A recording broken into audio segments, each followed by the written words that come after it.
All right, everyone, welcome back into another NFL DFS video. Going to be touching on the Monday Night Football game between the Cincinnati Bengals and the Jacksonville Jaguars. So as always, I like to start off my video with a quick preview, courtesy of the ODDSJAM Sportsbook view. Looking at right now, this game has the potential to be a blowout, a 10-point spread. The over and under is only set at 40, which obviously if Joe Burrow was active, it'd be a little bit different. And that's the biggest difference. Jake Browning hasn't played terribly, but all in all, the offense is probably going to suffer. Now, the offense is going to get back T. Higgins. That could be a potential difference maker. And I'll start off with showing you guys kind of the snap situation. Like Trenton Irwin is probably going to lose all of his snaps. It's probably going to go back down to around 20 to 30%. The rookie here is someone I don't really see losing that many snaps. Like he's probably still going to get around 30% of the snaps, a little bit different the role that he plays. He's a little bit more on the outside. And then Tyler Boyd is probably going to go back into his typical slot role. And so the interesting thing is really the tight end snap. Now, I think Drew Sample saw a little bit more snaps in the last game, playing 46% of them because, well, that was much more of a matchup in which they were trying to establish the run. They're trying to keep the game close, pretty much. If they're going to be in a pass-heavy script, which the over and under would suggest, then I think Tanner Hudson is going to be the better tight end play. And I know that they're both kind of backups, but I think there is something to the backup connection. And so I don't really think it's a shock that Tanner Hudson, when he's on the field, only playing 30% of the snaps, has been getting a lot of targets, and the production's there. Like anyone that's played preseason knows that he's kind of the preseason GOAT. And so NFL DFS wise, but he is someone that could be in play. He is kind of priced up, cause for concern. Looking on the Jacksonville side of it, Luke Farrell actually is someone that we could potentially be looking at, has been playing about 40% of the snaps. If he is out, maybe we just see Evan Ingram go back to about 80% of the snaps. And then in this matchup against the Bengals, who have been kind of poor against opposing tight ends, maybe that's someone we're looking at to have a good game. Jamal Agnew is out. I think that is something to point out. Like he was kind of a specialist. They kind of used him in unique ways. Maybe that goes to Zay Jones a little bit more. Tough to say, but all in all, interesting. And I do want to call out Travis Etienne, currently questionable. If this game is a blowout and a fast blowout, I worry about the snaps for Travis Etienne. Only played 58% of the snaps last week.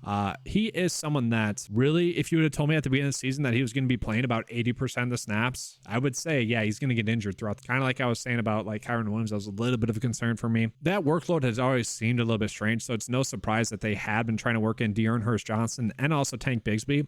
I think the plan for them was to really use Tank Bigsby as more of the short yards back. That just hasn't worked out. But now we are going to see, I think, Johnson play a little bit more, and especially if the game is more of a blowout. Now, that could be the plan. You know, being a former college football coach, like when you're in the trenches, plans don't really matter. Like you're just trying to win the game. You are very much zoned in on winning that game. And if Travis Etienne, even if you're up by 14, 21, gives you the best chance to score a touchdown, you probably will still run with it. And so with that, let's actually just start out with the Bengals players here. Looking at it in terms of pricing, Jamar Chase, yeah, he's going to play a lot of snaps. We know that. Has been getting targeted heavily. If you're looking at his receptions prop for the game, it's only set at 4.5. Now, I do think he has a good chance to get the over there, but all in all, that's a little bit concerning. Jake Browning does get a good matchup. I do expect him to rush the football a little bit more. 3 rushing attempts last game against Pittsburgh. Yes, Pittsburgh is a pretty solid defense. And all in all, against the Jaguars, I do expect maybe closer to this production. And so if he is having a good game rushing the football, he should be someone that does give us at least 12 or so fantasy points. It does feel like we need to choose between Jamar Chase or T. Higgins. You know, whether the defensive attention is still really on Jamar Chase and that leads to T. Higgins having a good game, or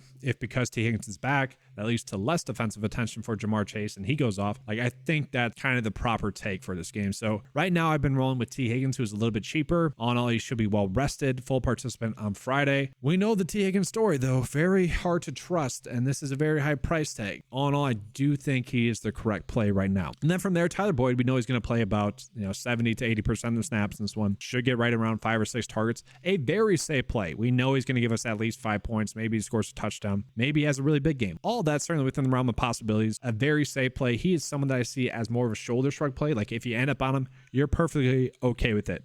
Tanner Hudson is a play that I do really like, guys. The issue is the price tag. It's tough for me to pay out for a tight end that's only playing 30% of the snaps. And so really all these tight end plays, Drew Sample, Irv Smith, they're tough to get to because I do think Tanner Hudson's the better option. Like Drew Sample had a touchdown in the last game, but that's not that much. He's much more of the blocker. Irv Smith, really kind of a disappointment. You could end up on either of those two. Tanner Hudson's clearly the one you do want to play the most of, but all in all, they're kind of priced in a way that I find them difficult to get to. I will say the Bengals D could be interesting. Trevor Lawrence is very much hit or miss. Like, he could throw a pick six. He could, in that same game, have 3 touchdowns. So I do think at 3.2, they are certainly still in play. Could they go negative? Sure. Again, could they get a random touchdown? I do think that is definitely in the equation. They feel a little bit too cheap. From there, I did mention like the rookie has been getting a little bit more work. Could he get a catch? sure at $600. Certainly plausible. Trenton Irwin's still too cheap for a guy that should probably get some work. Again, probably someone that's going to give you at least 8 points. If the game is a potential blowout, maybe Williams does get some run. All in all, that probably feels a little bit too thin. All in all, we probably don't want to be loading on too many of the Bengals players. So it's going to move on into the Jacksonville Jaguars. So looking at the Jacksonville side of it, I do think we are probably trying to go out of our way to play Trevor Lawrence. He has been playing better. Now, I will say he is always difficult to trust. Like literally the second you trust him, second he's disappointing. And if you look at it, like if you take out really these last 2 games, you wouldn't have that much confidence in him as a play. Granted, again, I do think he's going to get around 15 or so points. I do think he's definitely going to be worthwhile to roster. Will he be the top scorer on the slate? I mean, probably not. All in all, though, I do think it will be a good enough play. Travis Etienne is very difficult to gauge. Like last week, he still had 26 opportunities. Still, certainly someone we want to be on. The game before that, 17. The game before that against the Niners, that game was a blowout. We're not having too many takeaways from that. So I do still think he's in play. Obviously, I'm a little bit concerned about his workload. If you are not playing him, guys, I will say De'Aaron Hurst-Johnson in the captain spot, to me, is a play that almost makes some sense because you're almost betting on the game being a blowout and then Johnson getting a lot more work. But maybe you're betting on Etienne, maybe getting injured, maybe playing only 40% of the snaps. Either way, I do think Johnson is certainly in play at his price tag. Again, I feel more comfortable with him as a play. If you're not playing Etienne, you could play him in the flex as well. From there, the 3 pass catchers. This is super difficult, guys. I almost don't want to end up on Calvin Ridley because he's the highest price. Like I'd much rather go with Christian Kirk, who just hasn't been scoring the touchdowns. Like if you give him the touchdowns that Calvin Ridley has got the past 2 weeks, he would be the highest priced player. And so to me, that's a little bit strange. To me, I think he almost makes a lot of sense as a good, potential captain play or flex play. Evan Ingram feels like a super safe play at a cheap price tag as well. We know he's going to get around 4 to 8 targets in this one, probably around 5 receptions, probably around 40 yards. This is a good matchup, so maybe he scores a touchdown in it.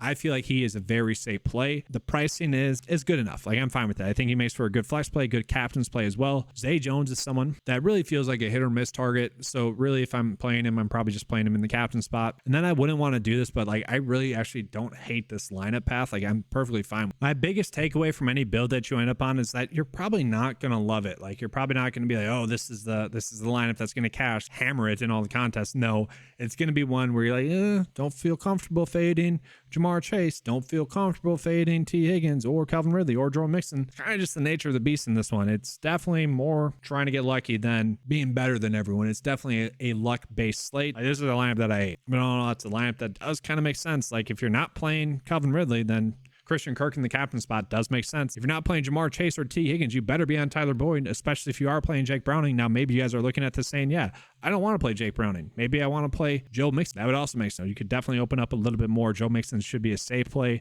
That obviously gets you up from Trenton Irwin. You could maybe go with someone like Tanner Hudson, who I said definitely more of a shoulder stroke play. That is also not a terrible option. Weird day DFS wise. I'm probably not going to be playing too much of it. And guys, props wise, wasn't the most appealing slate as well. That to me tells me that the sportsbooks really don't know how to gauge this game. So we're not going to properly know how to gauge this game as well.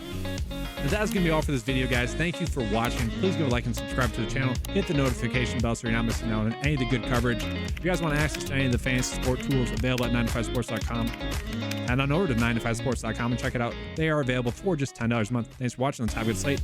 And as always, guys, let's keep cashing.